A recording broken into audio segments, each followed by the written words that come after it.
ये जो चुनाव है ये लोकतंत्र को और संविधान को बचाने का चुनाव है।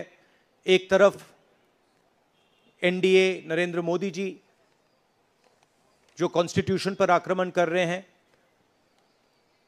लोकतंत्र पर आक्रमण कर रहे हैं, इंस्टीट्यूशंस को कैप्चर कर रहे हैं, और दूसरी तरफ इंडिया अलायंस जो कॉन्स्टिट्यूशन की रक्षा करता है, लोकतंत्र की रक्षा करता है। तो ये चुनाव इन दोनों फोर्सेस के बीच में है। मेरा सवाल राहुल जी आपसे है। राहुल जी, सवाल आपसे यह है कि 2014 में जैसे ही मोदी सरकार आई थी, आपने एक बयान दिया था और आपने ये कहा था कि देखते जाइए धीरे धीरे कॉन्स्टिट्यूशनल इंस्टीट्यूशंस जितने भी हैं देश पे, उस पे आरएसएस और बीजेपी का कब्जा हो जाएगा। अब आप ये कह रहे हैं कि हो चुका है और आप कह रहे हैं कि हम कानून भी लाएंगे।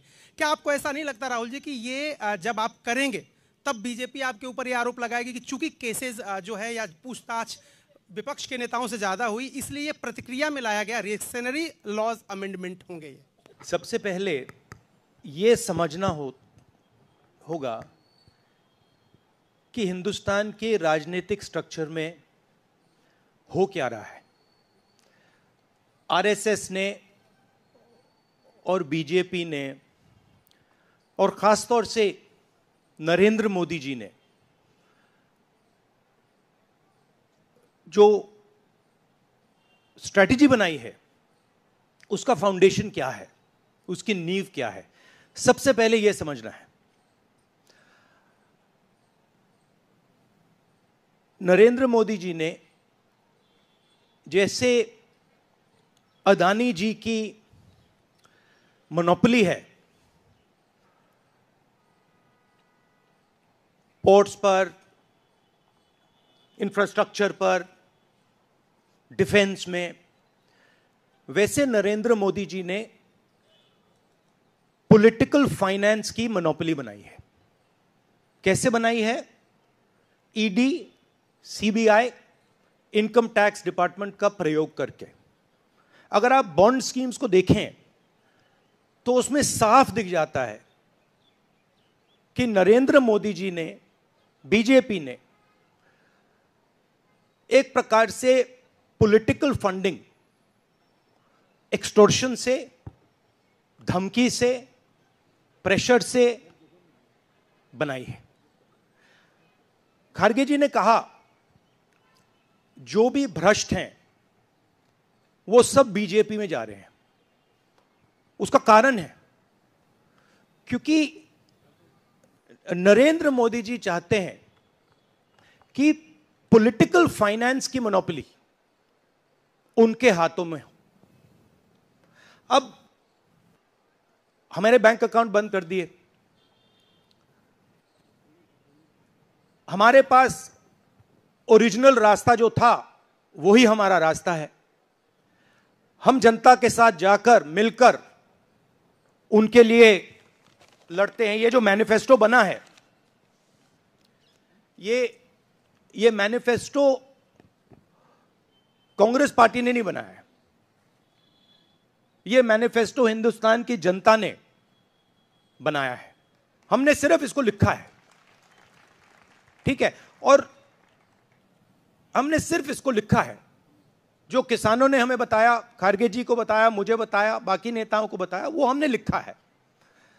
चाहे वो रोजगार की बात हो, चाहे वो कॉन्ट्रैक्ट लेबर की बात हो, हजारों लोगों से बात करके हमने ये हिंदुस्तान की आवाज है, ये लिखी है।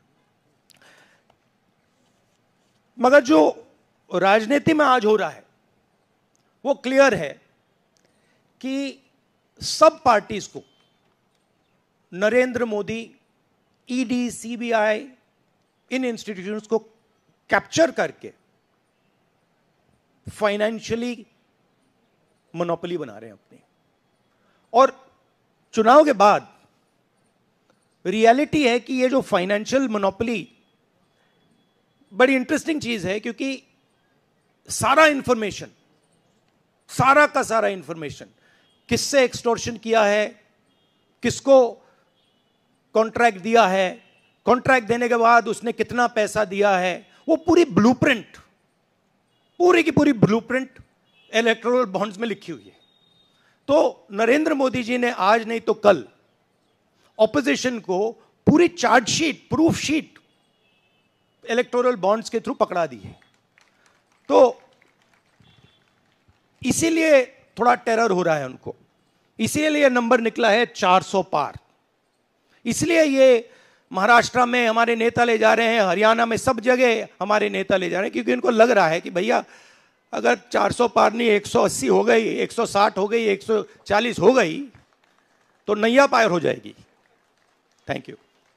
पिछले लोकसभा चुनाव में राहुल जी आपने मुझे याद है कहा था, you were convinced that time कि मोदी जी जा रहे हैं, मोदी जी का वक्त खत्म हो गया है। ऐसा हुआ नहीं, होता है राजनीति में। इस दफा नरेंद्र मोदी को आप कितनी बड़ी राजनीतिक चुनौती मानते हैं सर 2024 के चुनाव में? देखिए 2019 में ये शुरू हुआ, आज ये एक तरह पीक पे पहुंच गया है। हिंदुस्तान के सारे इंस्टीट्यूशंस उनके हाथ में हैं, पॉलिटिकल फाइनेंस की मोनोपोली उनके हाथ में है, CBI, ED, income tax, EC, ये सारे के सारे बीजेपी के हाथ में है, बीजेपी के कंट्रोल में है। तो जैसे मैंने अपने भाषण में कहा, cricket match is a rigged match. Cricket match is not a fair match.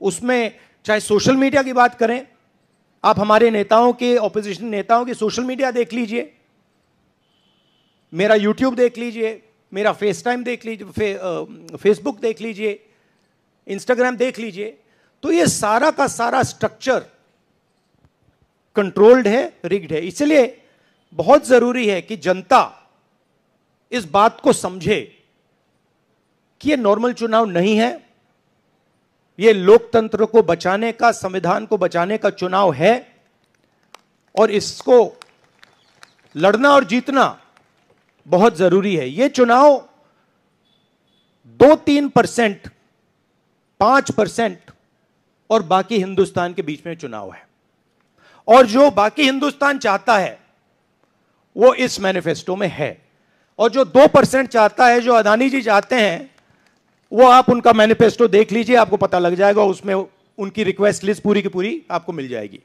Thank you. Rahul ji, 2009 में आपको भी याद होगा, उस वक्त मैनिफेस्टो में 2 तस्वीरें थी, मनमोहन सिंह जी की और सोनिया गांधी जी की। पूछा गया था पीएम कैंडिडेट कौन होगा, सोनिया जी ने अपनी तस्वीर छुपा ली थी।